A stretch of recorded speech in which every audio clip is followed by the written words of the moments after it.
Good morning, everyone. This is Gail Dudley, and it is time for News in Motion. I could not get that out right. Anyway, I see Pastor Alex coming up in here. I see Misha in here, Dr. Antoinette in here, Felicia's in here, Deborah Sneed is in here. I want to say good morning to all of you. Good morning, good morning, good morning. Today is Tuesday, y'all. It is Tuesday, November the 15th. I also see Camille Jones in here and Yvonne in here as well. Y'all are rolling up in here this morning. Y'all, it is time for today's headlines. Y'all know this week we're doing things a little differently this week. Next week we are on break, returning on Monday, November the 28th. We're going to have some fun today. Today, I decided just to pull news from every which direction to bring it in here because we have a special guest today that we will be bringing on in a little while. But before we get to that, we want you to go ahead and hit the thumbs up or the hearts to get the algorithm going, so that when Mr. G. Anthony Saunders comes in here, he will have a lot of people listening to. And just by the way, I did a lot of marketing in the book, so we'll see how far we get in this interview today. We may have him come back again to do additional interview. I see you, Fred Jones and Hester Jackson. I see you, Marion Jackson and Jeffrey Allen James. I see you, Mary Owens, coming in from LinkedIn. Good morning. By the way, y'all, when you're seeing it frozen on this end, I see you, Rosanna Bivens, or on your end. I want you all to know it's not happening on the other platform. So it's not happening on YouTube. It's not happening on LinkedIn. It's not happening on Twitter. Yes, we're still there. It's not happening in the audio or the podcast. So something is going on. When we did some research yesterday, we found that it's only really happening on Facebook. So we'll give y'all some more information on that in a few moments. All right, let's get to today's headlines, see what's out here. In the news, I'm going to just call these three young men's name: Deshaun Perry, Lavelle Davis Jr., and Devin Chandler. Again, Deshaun Perry, Lavelle Davis Jr., and Devin Chandler. The University of Virginia lifted a campus-wide lockdown yesterday, hours after three students, football players, Black young men, were killed and two injured in a shooting rampage on a chartered bus that had returned from a field trip. Authorities said Deshaun Perry, Lavelle Davis Jr., and Devin Chandler were killed, all of whom played football at the school, University President Jim Ryan shared. The suspected shooter, which is Christopher Darnell Jones Jr., a former University of Virginia football player, was arrested right before 11 a.m. yesterday, about 75 miles southeast of Charlottesville. Let's continue to pray for the families of those three young men: Deshaun Perry, Lavelle Davis Jr., and Devin Chandler.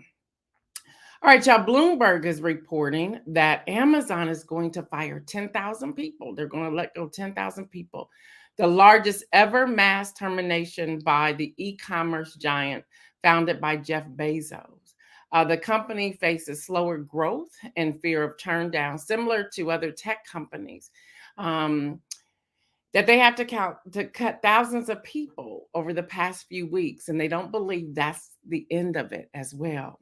So Bezos, being the fourth richest person in the world, says he's planning to give away his fortune. Okay, we'll see how that's going to happen. I see you, Sardinia. Now, I want us to pause for a moment to process some of this. And I want to start by asking the question: what is the future of social media? Not only social media, but also these tech giant companies. And I consider Amazon a part of that. We have Twitter's Elon Musk, who warned his employees by an email I shared yesterday of the difficulty ahead after he released thousands of employees and brought back a couple hundred. And now, after firing about 50% of the Twitter workforce, about 3,800 employees, Elon has reportedly laid off at least 4,400 contractual workers as well at the company. Now, this is CNBC that's reporting. And he did not let the internal teams know that that was about to happen. He just sent an email saying, we don't need you anymore. In addition to that, employees spoke with CNBC that Twitter has also terminated all of its internal communications team. So there's a lot that's going on there. So I want to know what y'all are thinking about the social media and tech giants. We also have Meta, formerly Facebook, has announced employees laid off. That was 11,000 positions estimated. And then we have, as you know, Amazon, who's releasing 10,000 people. And then on top of all of that, NPR is reporting that Google, a coalition of state prosecutors, announced yesterday that Google has agreed to pay nearly $392 million in a settlement with 40 states over allegations that the company tracked users' locations through their devices after the location tracking had been turned off. And that's breaking consumer protection laws in order to farm more data to sell to advertisers. So I really want us to take a moment to talk. I see you, Donita. I see you, Adrian, coming in from YouTube, and Kim Edmondson. So let's talk. Is social media still social, or has it turned to a money-making entertainment platform? What does it look like? Are we engaging anymore? Because when we look at the engagement numbers are just dropping across the platforms. The only thing that's still pretty vibrant, we have TikTok. And not only TikTok, we also have Twitcher or Twitch, I believe is what it's called, Twitch. Those two are rising. LinkedIn is probably staying pretty neutral. But what's really happening here? What's happening with all that's going on? I see you, Latrice. I see you, Lori. What's really happening here on social media? Now, again, when the passings, I guess it was last Thursday. Good morning, Barbara Kirby. I guess it was last Thursday when Isaiah froze at the end, and then people were saying that we were freezing yesterday. Well, this Facebook is the only place that has been freezing the video. YouTube, LinkedIn, Twitter, podcast, audio did not stop or freeze. So I want you all, we don't know what's happening here as they're cutting different employees in different departments. We don't know what's happening. So I'm wanting you all to make sure, if you are enjoying News in Motion, make sure you subscribe to my YouTube, which is youtube.com/Gail Dudley. Again, youtube.com/Gail Dudley, just in case we ever have to go over that way. Latrice says social media is definitely more business than social. It is. It is. I mean, we're all promoting. I mean, I'm on here now. This is what we're doing. Lori said people are using Facebook like YouTube and TikTok to use as their full-time jobs. A lot of influencers. You're absolutely correct. And Meta has canceled all of their rollout of doing news. I thought that was very interesting as well. And that just happened within the last 30 days. Ken Edmondson says, I think confidence in social media dropped after the last couple of presidential elections. I think that's correct. There's a lot there as well.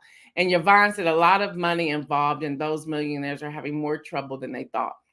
Yeah, so it's turning into something else. And talking about unemployment, Deadline reports that Netflix has canceled Partner Track after one season. Now, I'm a little mad about that because I got on the bandwagon with Partner Track on Netflix, loved it, was eagerly waiting for season 2. It's not coming. They canceled that series. Partner Track debuted August the 26th with 16.7 million minutes viewed in its opening weekend and peaked to number 4 on Netflix weekly top 10 for the English language series. So why, if they held to top 10 in the number 4 spot for that long, why are they canceling? What's really happening?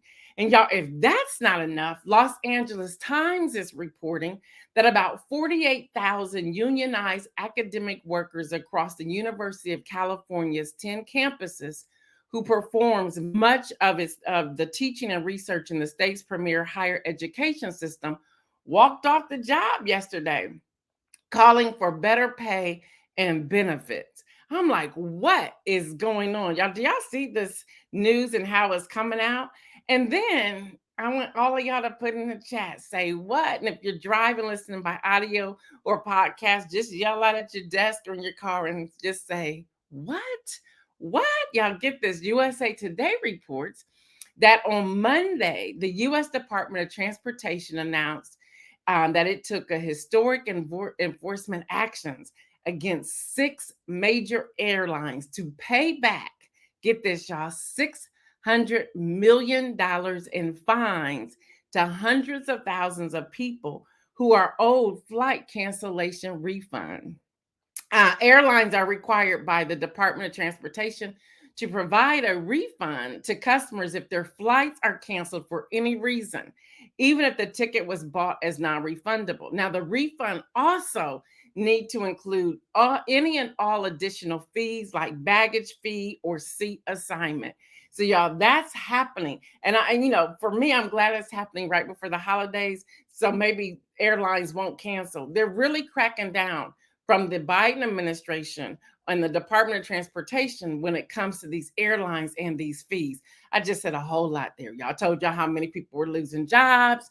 Y'all, this is the time again that we need to be sure to reach out and let people know, hey, if you need anything, let me know. Let me know how I can help you, whatever that looks like. Hey, good morning, Davia. Davia is saying nothing is given time to develop, instant success, or you're done. You're right. They're showing, going back to social media for a moment, they're showing all these influencers who left their jobs, the great resignation. Y'all remember that they're now looking for jobs because the influencer money is coming down. A lot of the affiliate links are coming down. I do a lot of, I do some things with Amazon from the publishing side.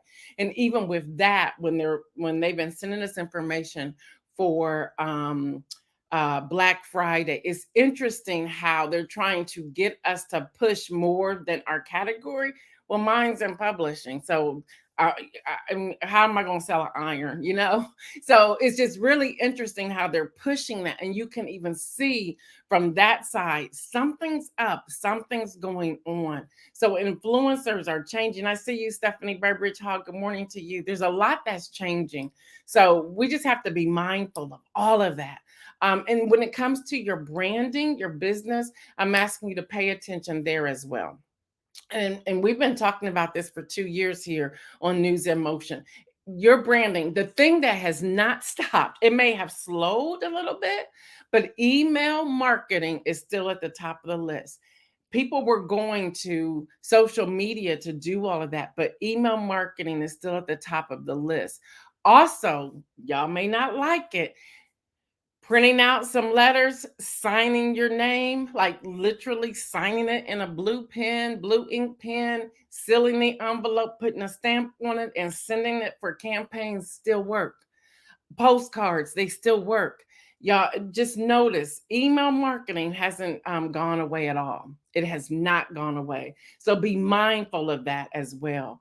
Now, if anyone is interested, just to lighten things up just a tad bit, if anyone's interested, CNN reports that Nick Cannon is set to welcome his 12th child. So if you want to know that, he's having baby number 12. So he'll be soon to show baby number 12. We were going to do Thanksgiving meats today, but we're going to wait and do that tomorrow. We also have a vegan version that's going to come in, and that's going to be Misha with Isaiah on tomorrow. And y'all know this week, anything goes this week. We're just coming down off of full straight ahead, full steam ahead, focused on the election. If you look, y'all, that house, that the house is looking a little interesting. Neither the GOP or the Democrats have made it to that what they call the magic number 218.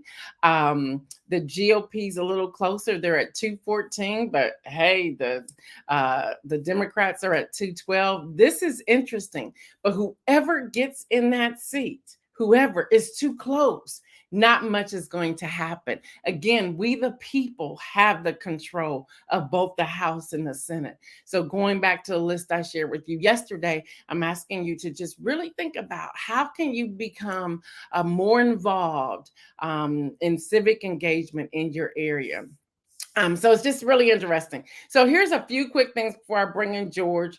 Fun things to do for Thanksgiving besides eat. Here's just a few things. And you want to stay. This book right here, if you don't have it, you're going to want to get this book. How do I put this up here? And yeah, these are all my notes for me asking questions. But anyway, Learn about family history and heirlooms. That's a great one. Take a drive around the old neighborhood just to say, this is where I grew up. This was the corner store. This is where people were hanging out. We knew everybody up and down the street. That's where Big Mama lived. Big Mama and them lived. All of that. Have a contest for the best Thanksgiving centerpiece. Do a contest. Let the children draw Thanksgiving dinner mats and make sure you eat on the mats. You can go to the dollar store, get everything you need. It's not going to cost much at all. Play Black Card Revoke. Let's see if you still have your black card or not. And hear me, people. I know there's people who do not look like me are playing Black Card Revoke, and they are having a great time. Have a family fun. Have a fun family and friends photo shoot where adults wear clothes from the past, like in whatever year you were born, and the children wear whatever that's out there today. Decorate either the front porch or a Christmas tree. Watch family films. These are old films that you have recorded. We used to do that at Thanksgiving when my grandmother was alive, and we would pull out the old films after we eat, and it was just it was fun to engage in that. Do a treasure hunt Black Friday, only spending $100. See if you can keep $100 to buy all the gifts that you need. And then do what we do. My husband and I do for our anniversary. We make gifts. We don't buy gifts. Roast marshmallows on an open fire while singing and dancing. Lori Williams-Wallace sent an email yesterday. I did see it, Lori. And she was talking about, have you ever done a dance countdown? Y'all know we've been doing countdowns since NewsInMotion launched back in 2020. I think we did our first one July 4th weekend of a countdown. I think it was music countdown. I think it was hip hop. I'm not for sure, but it was one of those. So Lori said that. So I started thinking, how can we get you all to do the dance? Send us a video. And then we try to string them all together and we do a contest with that. So I'm still processing that. We have until Christmas to get something like that up there. But thank you, Lori, so much for that suggestion. Have a before Thanksgiving meal tailgate where people, when they arrive, they gather outside and fellowship. They don't get in the house yet.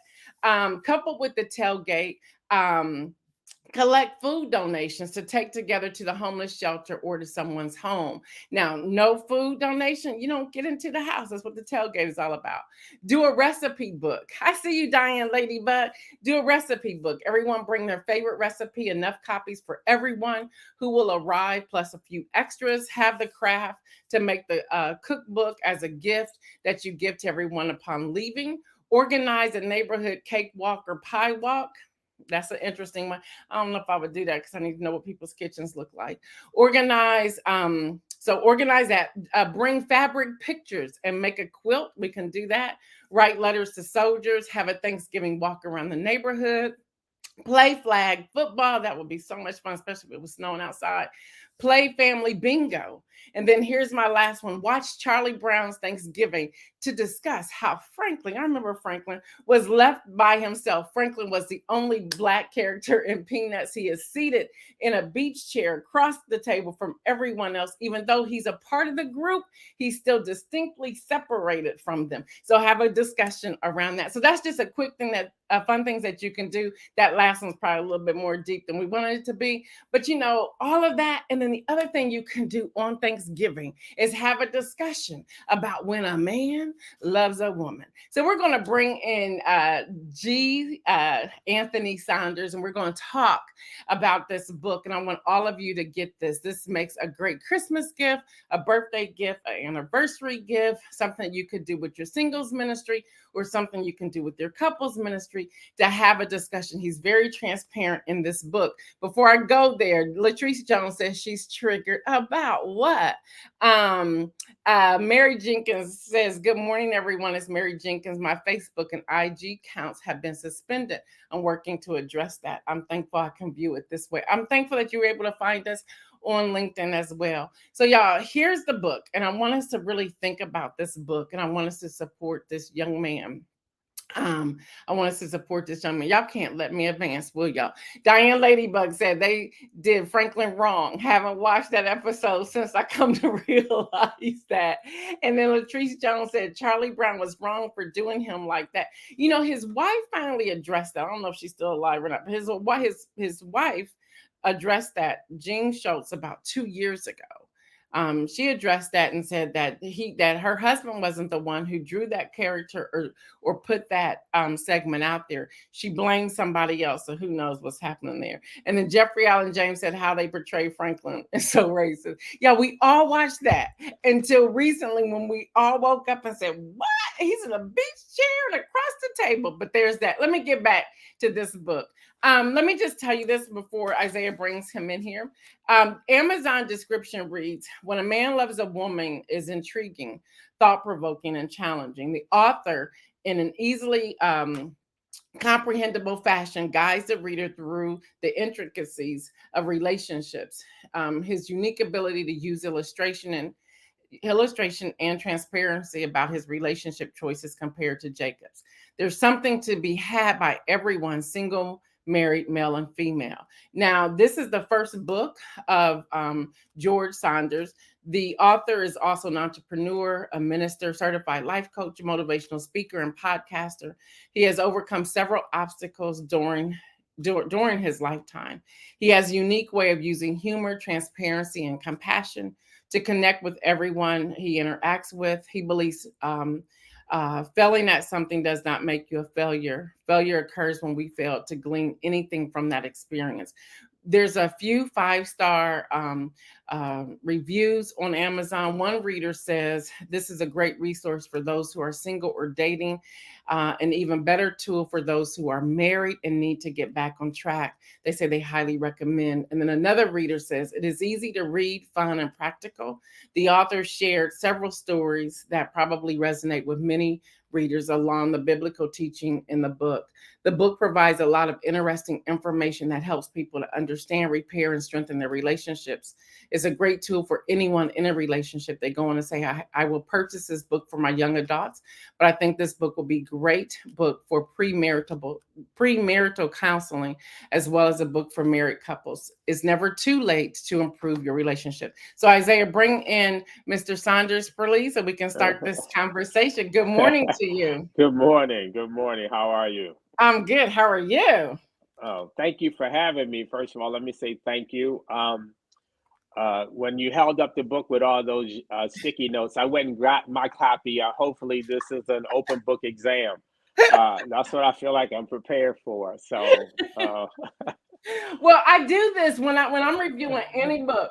I do this so that I can ask the questions that I want to ask and go back and grab things that I need to grab. So okay. don't be intimidated. And they're probably on at least 50 of the pages. So, oh wow! And I know we won't get through all of that, so we'll just have to come back and have you do a podcast segment the first of the year. All right. Let's jump into it. First of all, thank you for hanging out with me today. So my very first question about this book is, as I was reading it, I was like, wow. I mean, just eye-opening. Wow, wow, wow. And so my first question is, why this book and why now?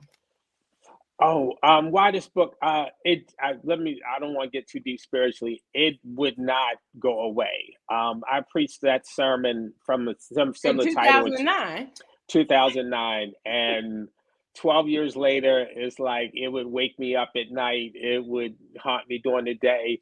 But I thought it was relevant to speak about relationships, to be honest, to be candid. And especially, like I said, for what part of my motivation was for my son and daughter, because maybe I didn't display personally some of the messages that I wanted to convey. And also, I just felt like it was my assignment. Sometimes you get assignments and you're going to be haunted until you complete it, whether you like it or not. Right. So thank you for that. So this all began in 2009, and I'm on page 1 if you want to follow me. You say you preached this sermon entitled When a Man Loves a Woman. And then you said you remember during that time you looked out and the women were with you, but the men were side-eyeing you. So how did you get through that sermon knowing that the women were like, yeah, speak it? We got Black church experience, but the men were sitting there with probably their arms folded with their head cocked saying, I'm going to need you to sit down. So how did you get through that sermon? Oh, you go with the crowd. You preach your text. I remember it was like my first point was when I said that Jacob had a job And I said, I believe before a man asks a woman for her name or phone number, you need to have a job, you need to have a legal source of income. And then it got a little personal because I said, not only that, I had one woman tell me, not only do you need to have your job, you need to have your own stuff. Like, I'm not visiting you while you living in your mama's basement. So the church divided into two camps after that. It was the Northern Kingdom versus the Southern Kingdom after that. So.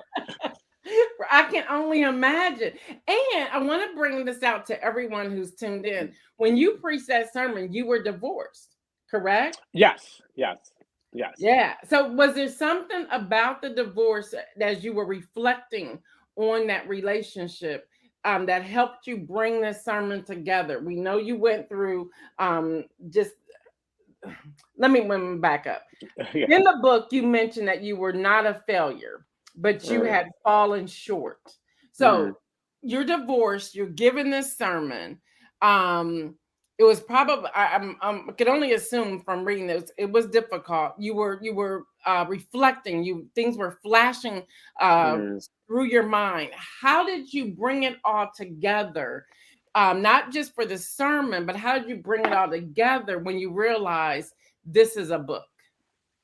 I said in the book, when the first person mentioned it to me, I kind of just brushed it off. I barely had enough to get through a 20, 25-minute sermon.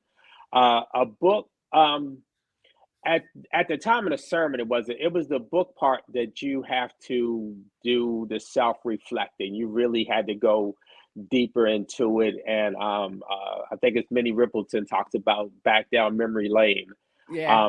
And you see all the crash sites, all the misturns, all the debris, all the everything. But I think self-examination is good. I think it's necessary. Again, I don't believe. I say, failing at something doesn't make you a failure. Even if you failed at it, sometimes people failed at businesses multiple times. Right. But that doesn't. But they turn out to be a success. One of the people I use is we all like a bucket of Kentucky Fried Chicken. Harlan Sanders have been failed at many things, failed at law school, failed at politics, failed at different businesses. Right. And now, many years after his passing, we still like Kentucky Fried Chicken. Your recipe changed a little bit, but yeah, we can still So let me ask, so you go on to say my inability to sustain lasting meaningful relationships. And then you go and say I could list a bunch of excuses, but that wouldn't do anyone any justice. So you were able to say, okay, I have an inability here to sustain lasting relationships. Mm-hmm. As I continue to read, and I can flip to the back and then come back to that if you want me to. But as I continue to read your book, because it is a page turner, everyone who's listening is a page turner because you want to know what's going to happen next. But with that, you still were transparent enough as a Black man to say my inability to sustain lasting relationships. How has that helped you, and how has that helped other men in your circle of influence? What has helped me is that self reflection. One, you have to be honest with yourself, and I talk about one of the lessons, and I don't want to jump too far ahead of you. Is I believe before entering a relationship with anybody else, examine and evaluate the relationship you have with yourself. And a lot of times we enter relationships looking to fill voids, the ease pains and wounds, and you find yourself almost like Groundhog's Day. Sometimes you find yourself, man, I've been here before. This sounds familiar. Here I go again. So I had to pause and just pause and just be good with me. And right now I could say I'm happy with me. I'm complete with me. And I think the healthier you are as an individual, the healthier you are can be in a relationship. My other challenge is that, especially within the Black community and in church, one thing we don't like to talk about in church is that divorce amongst the body of Christ is just as high, if not higher, than in the secular world. Um, and we don't like to really talk about how and why. Mhm. And the example of marriage is vanishing within the Black community. It's rare. You have, I think, is 70% of Black households are led by a single female. I think that's a challenge, especially so those are my motivations for writing the book, even if it was painful. Yeah, yeah, I see that. Now I jumped ahead. I went because I had a note Okay. on what you just said, so I jumped ahead. You said that you created a list and then self-examination. Those were the two things. And then you said under the Mm, self-examination, you talked about the pain and self-reflecting. So which you did touch on that. But then you go on to say in the book, this will require some pain and self-reflection, along with acknowledging my lack of success when it came to long-term relationships. At what mhm. point in your life did you realize that that you called it, I'm using your words, lack of success with maintaining relationships? Oh, you want what, after the first marriage or the second marriage? Um, they said three times the charm. That didn't work out either. Um, um, the self-reflective part, I think. Well, part of it during that process, I mentioned in the book that I my official diagnosis of ADHD, and Yeah. that kind of opened the door, turned the light on as to why I was making some of the decisions that I was making, some of the choices that I was making. It's not. I don't believe it's any one person's fault, but sometimes we just make. And in my case, I think poor choice making. It comes down, you can't blame anybody else. No one held the gun to your head. No one, but um, poor decision making, ignoring my spidey senses, trying to, as being in ministry, maybe trying to over spiritualize some things, trying to discern what God says. Sometimes we're not hearing God, we just hearing ourselves. Right, right. Because you go on to say that you need it to be intentional, and being intentional requires effort. But Hmm. even here, you're saying, and I'm going to ask tough questions on purpose. Okay. Even here, you're saying, you went through the first time, the second time, the third time, and that didn't work either. So, what about the person who says, "Well, how can he write a book about it? How can he help me through this?" What will be your answer to that person? Well, let's say this way. In the Bible, God, in the writing of God's word, He did not hide anyone's flaws, you know. And we can run around church and shout and jump up and down about what Paul said, about what David said, but they were all flawed in individuals. And I think that sometimes those flaws, the same things that disqualified me, were the same things that qualified me. Again, did I learn something? Can I share something with you Mhm. that may be helpful in your relationship choices, in your current relationship, in this book? I think it's something for everyone. And I think sometimes in the body of Christ, we come together and we want to give this air like we got it all together, that our marriages are perfect, our children are perfect, our finances are perfect. And I think we kind of do a disservice. I think that we need to be a little bit more forthright. I'm not saying you have to tell everybody all your business, but I think that we should be able to say, hey, I don't have it all together. There are areas of my life and whatever you know, that could Mhm. use some improvement, that there's areas of struggle. I mean, but on Sunday, we all come together, we sing, we pretend to sing the same song from the same song book, and we shout and fall out. And a lot of times we come in broken and we leave broken because we're trying to be like somebody else. And but trust me that Mhm. they don't have it all together. Yeah, let me jump out here. Latrice Jones says marriage is work and ministry. I couldn't imagine walking this journey with anyone other than Fred Jones. That's her husband. So, There and you and I go. just want to say it is work and it is a ministry. Um, And that's what I believe you're pulling out of here as I'm going through your book, when I was going through your book, that it is work and it is a It's work. ministry. And you were able to say, you know what, 3 strikes to some degree. And then thinking about your son and daughter, right? Thinking about them. And then we have Mary Jenkins saying definitely she wants a copy of the book. We'll tell you how to get in a minute. But then I want to jump ahead because I'm not going to get to all of these. Okay. We only have a short time. We can finish this up on the podcast at another time. But the other thing you brought out, the 4 C's. Completion, contract, commitment, and character. Those are the 4 C's. And you also said value. Can you jump into that just for a couple minutes as to how you came up with those 4, and then you also added value in there as well? Okay. Well, I talk about the 4 C's, because when Jacob, everything is going great, fantastic, until Jacob says, my time is completed.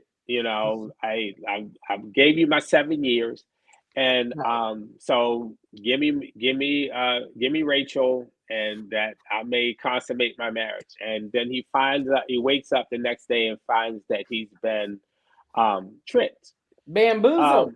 He's been bamboozled, hoodwinked, run amok. I think at that time, Jacob didn't have option. Let me just say that didn't. But in today's time, if we would have found that our contract was violated or voided or something, we would be looking for the exits. And I say that he was committed. I think he was committed to Rachel. I think he made a commitment to Rachel. He may have had a contract with her father, but he had a commitment to her, even though her father treated him, did him wrong. He didn't take it out on her. There's no mention that, hey, I'm only here because your father did such and such. He was committed to her. He completed the project. A lot of times, where does a guy want to get you? And this is where I talk about to women.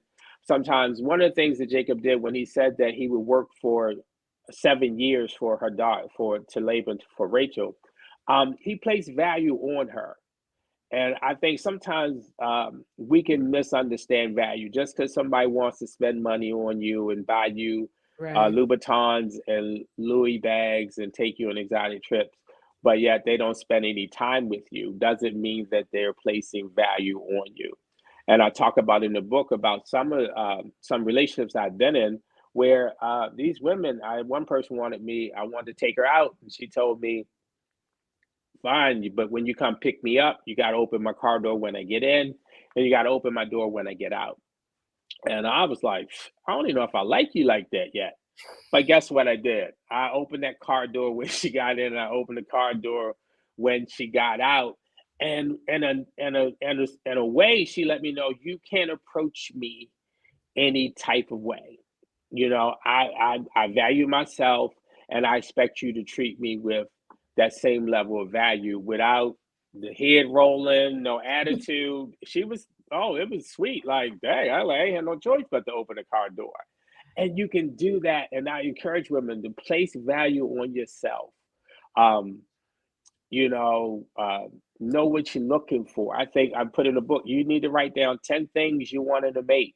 The first 3, 4, you can do that. That when it gets a little bit deeper, you got to sit and think, what do I really want in a mate, in a relationship? Don't ignore your spidey senses. Right. Most things that when they failed, they weren't big surprises. They were stuff that I ignored that thinking, God's going to fix it. Yeah. I see we're not going to get through all this, but let me go through this. I do have a couple more questions. Mary Jenkins from LinkedIn said, who better to shine the light on the thing than the one who went through from the dark into the light? Mike Nicholson says, love the transparency of the convo. In the book, too many people out here be fake with relationship advice. And then he goes on to say, oh yeah, I'm reading the book. Then we have, let's see, Dr. Antoinette that says, know your worth. Latrice Jones says, listen, time is spiritual currency. Show me you love me with time. And then Lori Wallace says, if you don't value yourself, the other person won't. They have no point of reference. So with that, I want to go to, you asked a question in this book. I jumped ahead a lot of these things. I'm on page 57 now, where you say, do you know your wife? And when I was reading, I was like, do you know your husband? Or do you know that person you're dating? Do you know yourself well enough? And you really dive into all of that. And then you say, here's one thing, I'm on page 60. Here's one thing I know: when it comes to love between man and his wife, there's no perfect love because we're not perfect people. Sometimes we're looking for that perfect love that can have its perfect moments and events. However, those events require thought coupled with effort. So it's not just a thinking thing. I like when you said coupled with effort, like you have to do something. And you talk about that intentionality, which we talked about a few moments ago. But then you land on this question. I want you to answer this question. I'm curious to know your heart's answer, not the biblical answer. And I know you put the biblical reference in here. You asked the question, you say, back to my original question, what is this thing called love? Now that you've written this, now that you've gone through several divorces, what would you say? And then there's people wanting to know how they can get this book. So answer the question first, and then we'll get people to get a copy of this book. What is this thing called love? We could stay on here for hours. I believe got 60 seconds. Okay. Love starts with loving yourself. I think that if you don't love yourself, and I mentioned this probably early in the thing, that how can anybody else properly love you? How do you give and receive love in a healthy manner? And a lot of times we're looking for love in all the wrong places, to borrow that term. That we're looking for people to fill voids and heal wounds and things that they're not capable of doing. I would say this real quick. The line from Jerry Maguire. Tom Cruise looks at his co-star and says, "You complete me." Everybody, all the women, tears in their eyes, but that's not. I don't think that sounds good, but not sound doctrine. I believe that no one should complete you. People should compliment you, but if you're looking for someone to complete you, nobody should be saddled with that task. And so I believe love starts with loving yourself, having your love for God, and understanding God's love for you, to not get, because that vertical affects your horizontal. But what the George Benson said, the greatest love of all is inside of me. So yeah, thank you for that. I had set aside 8 to 10 minutes. We've already gone over 15, 16 minutes. There's so much more we want to unpack with this, but there's people, we've now teased them.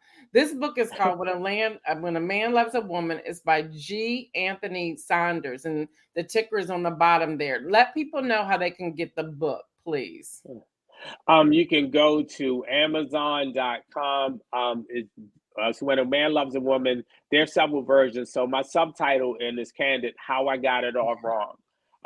When a Man Loves a Woman, you can go to Amazon, or you can inbox me at Cracked Ribs. That's my podcast at gmail.com. That's cracked, spelled with a K, at gmail.com. And we can make arrangements. If you want a signed copy, we can make arrangements to get that to you.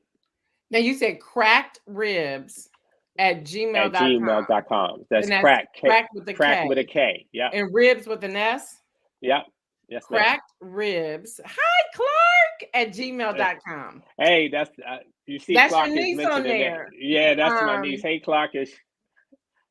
And then she says, Clark says, and y'all, that's Pastor Alex's daughter too. And Clark says you can find George on social media at Cracked Ribs Podcast. Thank you so much for putting that out there. Okay. I appreciate that.